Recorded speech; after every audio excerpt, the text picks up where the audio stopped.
নমস্কার বন্ধুরা, Bengali food জাংশনে আপনাদের সবাইকে আবারও একবার স্বাগত জানাই।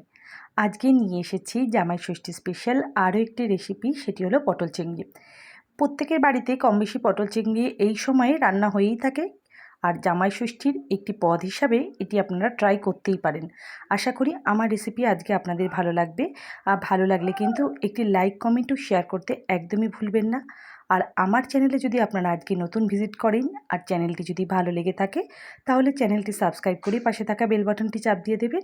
আমি যখনই কোনো নতুন রেসিপি দেবো আপনারা খুব সহজেই দেখে নিতে পারবেন। প্রত্যেক বন্ধুদের কাছে অনুরোধ রইল ভিডিওটি স্কিপ না করে পুরো ভিডিওটি দেখার। চলুন দেখে নিই। এখানে আমি পটলগুলো ভালো করে খোসা ছাড়িয়ে নিয়ে কেটে রেখেছি।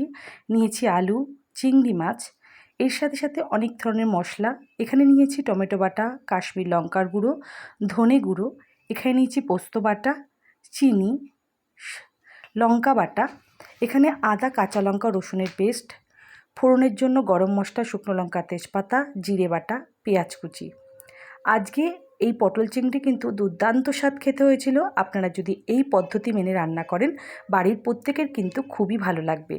প্রথমে একটি কড়াইতে সর্ষের তেল দিয়ে আমি আলুগুলো সামান্য লবণ হলুদ দিয়ে ভেজে নেব। আজকে আপনারা যদি আমার রেসিপিটি ফেসবুক পেজ থেকে দেখে থাকেন, তাহলে পেজটি লাইক করে ফলো করতে একদম ভুলবেন না। এরপর আলুগুলো আমি ভাজা হয়ে গেলে একটি পাত্রে তুলে নিচ্ছি। ওই তেলের মধ্যেই আমি চিংড়ি মাছগুলো দিয়ে ভেজে নিচ্ছি। চিংড়ি মাছ কিন্তু বেশি ভাজা যাবে না, চিংড়ি মাছ কিন্তু হালকাই ভেজে নিতে হবে, নাহলে শক্ত হয়ে যাবে।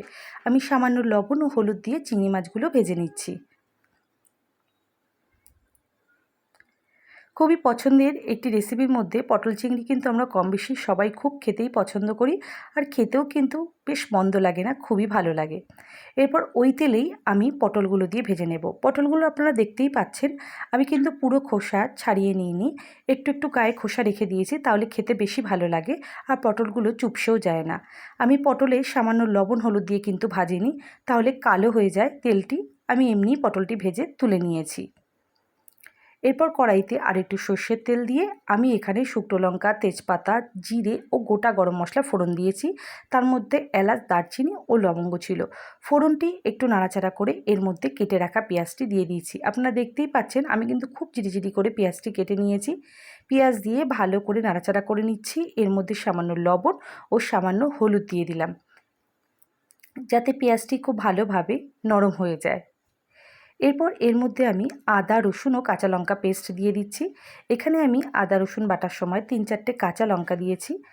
এরপরে আমি দিচ্ছি টমেটো বাটা। টমেটোটাও আমি বেটে নিয়েছি। সমস্ত মশলাই কিন্তু আমি শিলনোড়াতে বেটেছি, আপনারা চাইলে মিক্সিতেও করে নিতে পারেন। এরপর দিয়ে দিচ্ছি 2 চামচ মতো জিরে বাটা। এখানে আমি কাঁচা জিরে বেটে নিয়েছি। এরপর এখানে আমি দিয়ে দিচ্ছি ধনে গুঁড়ো, কাশ্মীরি লঙ্কা গুঁড়ো। এর সাথে এখানে আমি একটু কাঁচা লঙ্কার মধ্যে যে লঙ্কাগুলো পেকে যায় সেই লঙ্কাগুলি 7-8টি ভালো করে শিলনোড়াতে বেটে নিয়েছি। এখানে 2 ধরনের লঙ্কা দিয়েছি, কিছুটা আদা রসুনের সাথে আর কিছুটা আলাদাভাবে। এরপর রঙের জন্য আর একটু হলুদ দিয়ে দিলাম। সব কিছু দিয়ে ভালো করে মশলা আমি কষিয়ে দিচ্ছি। মশলাটি যাতে তলায় লেগে না যায়, এর জন্য এখানে আমি সামান্য জল দিয়ে দিলাম।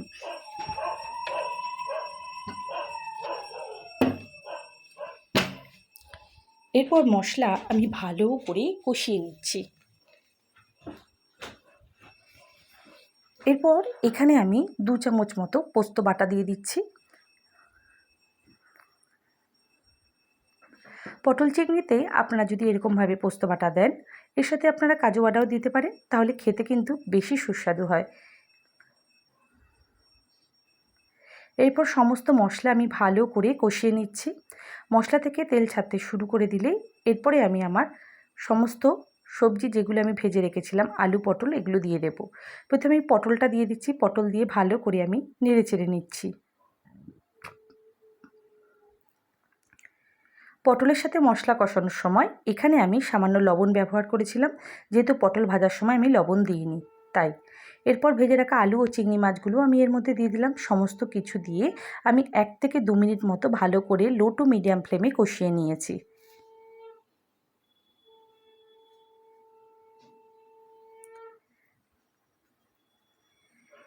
যখন সব কিছু ভালো করে কষানো হয়ে যাবে, তখন এর মধ্যে আমি অ্যাড করে দেব সামান্য চিনি। চিনিটি অবশ্যই আপনাদের স্বাদ অনুযায়ী দিয়ে দেবেন, যে যেরকম মিষ্টি খান সেই অনুযায়ী সামান্য একটু দিলেই হবে। এরপর অল্প পরিমাণ জল দিলাম। আমি কিন্তু আরেকটু জল দিয়ে মোটামুটি সমস্ত কিছু যাতে ডুবে থাকে এরকমভাবে দিয়ে গ্যাসের ফ্লেমটি হাই করে দিয়েছিলাম।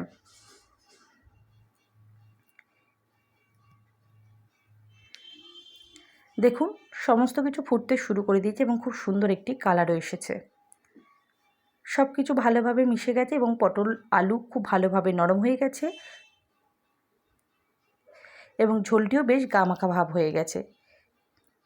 এর মধ্যে আমি সামান্য গরম মশলা ও 1 চামচ মতো ঘিও দিয়েছি, যেটি এখানে ভিডিওতে তোলা হয়নি। এরপর একটি পাত্রে আমি তুলে নিলাম। আশা করি আজকে আমার পটল চিংড়ি রেসিপি আপনাদের খুব ভালো লেগেছে। সবাইকে অসংখ্য ধন্যবাদ ভিডিওটি দেখার জন্য। সবাই খুব ভালো থাকবেন। শুভরাত্রি।